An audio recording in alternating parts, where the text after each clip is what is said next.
அனைவருக்கும் வணக்கம். Welcome to GM news. இந்த யூடியூப் சேனல் எதுக்காக ஓப்பன் பண்ணணும்னு பார்த்தீங்கன்னா, குறிப்பாக ஒரு கிறிஸ்துவ பாடல்களும் அப்புறம் ஒரு சில கதைகளும் அது மட்டும் இல்லாத பாடலோட விளக்கங்களையும் பற்றி சொல்லலாம்னு ஒரு புது முயற்சியில் ஈடுபட்டிருக்கோம். ஸோ இந்த முயற்சிக்கு நீங்கள் எல்லாரும் சப்போர்ட் பண்ணணும்னு நினைக்கிறேன். ஏன்னு பார்த்தீங்கன்னா,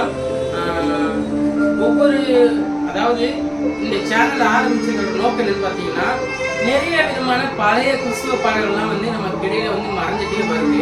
அந்த மாதிரியான பாடல்களும் அப்புறம் புதிய நிறைய பாடல்கள் உருக்கமான பாடல்களும் வந்திருக்கு. அந்த பாடல்களெல்லாம் உங்ககிட்ட கொண்டு வந்து சேர்க்கணும்னு ஒரு புது முயற்சியில் ஈடுபட்டிருக்கோம். இதுக்கு கர்த்தரும் நீங்களும் துணை இருப்பீங்கன்னு சொல்லி நம்புகிறோம். ஸோ நீங்கள் தான் சப்போர்ட் பண்ணணும். இனி வரும் காலங்களில் டெய்லி வீடியோஸ் வரும். உங்களோட சப்போர்ட் ரொம்ப முக்கியமாக தேவைப்படுது. அதனால எங்களோட இருந்து இந்த வழியில் நீங்களும் பயணிக்கணும்னு சொல்லி வேண்டி விரும்பி கேட்டுக்கிறேன். நன்றி.